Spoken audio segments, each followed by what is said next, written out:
नाशिक नगर औरंगाबाद जिल्ह्यातील पोगटे येथील जागृत देवस्थान त्रिकाल भैरवनाथ मंदिरात सालाबादप्रमाणे कालाष्टमी निमित्तानं विविध धार्मिक कार्यक्रमांचं आयोजन करण्यात आलं। मंदिरात पहाटे पंचक्रोशीतील भजनी मंडळ यांच्या वतीनं नियमितपणे काकडा आरती आयोजित करण्यात आली।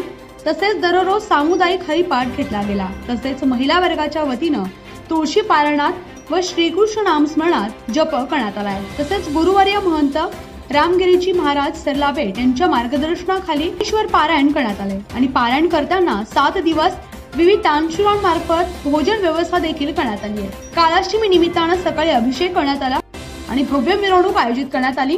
तेव्हा श्रीकाल भैरवनाथ मंदिरात असंख्य भाविकांनी त्यांचा दर्शन रूपी आशीर्वाद घेतले।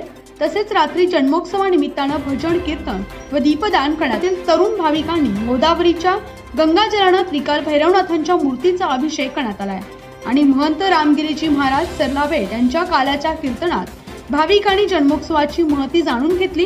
यावेळी दहीहंडी फोडून भाविकांना महाप्रसादाचं वाटप करण्यात आलंय व श्रीकाल भैरवनाथ जन्मोत्सवाची सांगता देखील करण्यात। आपल्या सर्वांसाठी अतिशय आदरणीय असलेले रामगिरीजी महाराज,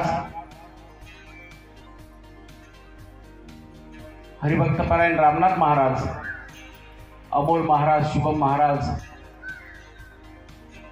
गणेश महाराज, शुभम आकाश महाराज ज्यांनी या 8 दिवसामध्ये अतिशय चांगल्या पद्धतीची सेवा केली।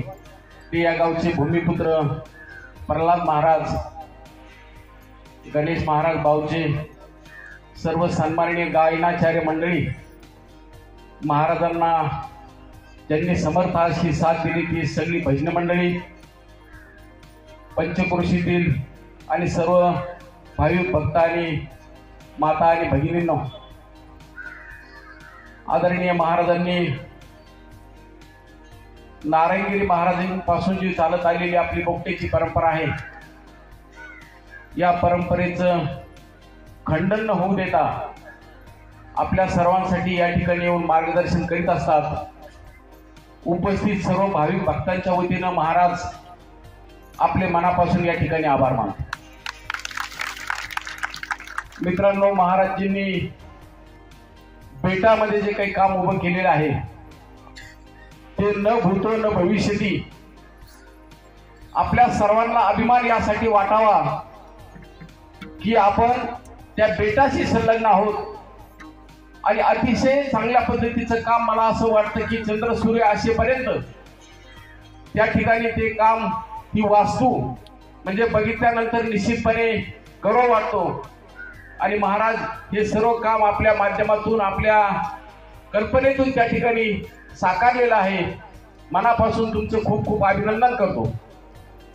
आळंदीचा विषय या ठिकाणी निघाला, एकच मिनिट वेळ घेतो। महाराज नारायणगिरीजी महाराज असताना मी आणि महाराजजी असंच अष्टमीचा कार्यक्रम आटोपल्यानंतर महाराजजींनी मला सांगितलं की आपल्याला कोल्हे साहेबांकडे जायचं आहे। आणि मी कोल्हे साहेबांकडे महाराजजी आम्ही सर्वजण गेलो। बंड साहेब त्यावेळेस पुण्याचे कमिशनर होते आणि त्यांना आम्ही त्या ठिकाणी विनंती केली। ठीक आहे, त्यावेळेस त्या गोष्टीला यश आलं नाही, परंतु महाराजजी आपण त्या माध्यमातून त्या जागेचा वाद सोडवला आणि त्या ठिकाणी जे काही काम चालू आहे, मला असं वाटतं की बेटामध्ये ज्या पद्धतीने वास्तू उभी राहिली त्याच पद्धतीची वास्तू त्या ठिकाणी आळंदीमध्ये उभी राहणार आहे आणि ती आपल्या सर्वांच्याच सेवेसाठी त्या ठिकाणी असणार आहे। महाराज या ठिकाणी काही भाविक भक्तांनी या ठिकाणी काही देणगी जाहीर केलेली आहे। पूर्वीचे काही पैसे मला असं वाटतं राहिलेले आहेत। मर्दू महाराज मला असं म्हटले की ती यादी मी जाहीर करतो। महाराजांना मी विनंती केली की महाराजजी ती यादी मी जाहीर करू नका, आम्हाला सर्वांना ज्ञात आहे आणि ते पैसे निश्चितपणे आम्ही सर्वजण या ठिकाणी देणार आहोत। महाराज या ठिकाणी आमचे सहकारी मित्र सर्वजण या ठिकाणी या कामासाठी मदत करणार आहेत। मी वैयक्तिक या आळंदीच्या कामासाठी माझ्या काले कुटुंबियांच्या वतीनं 51,151 रुपयाची वर्गणी या ठिकाणी या कामासाठी देणार आहे। आपण सर्वजण या कामासाठी मदत करावी अशी आपणा सर्वांना विनंती करतो। महाराज आपण या ठिकाणी आलात, आम्हा सर्वांना अतिशय मोलाचं मार्गदर्शन या ठिकाणी आपण केलं।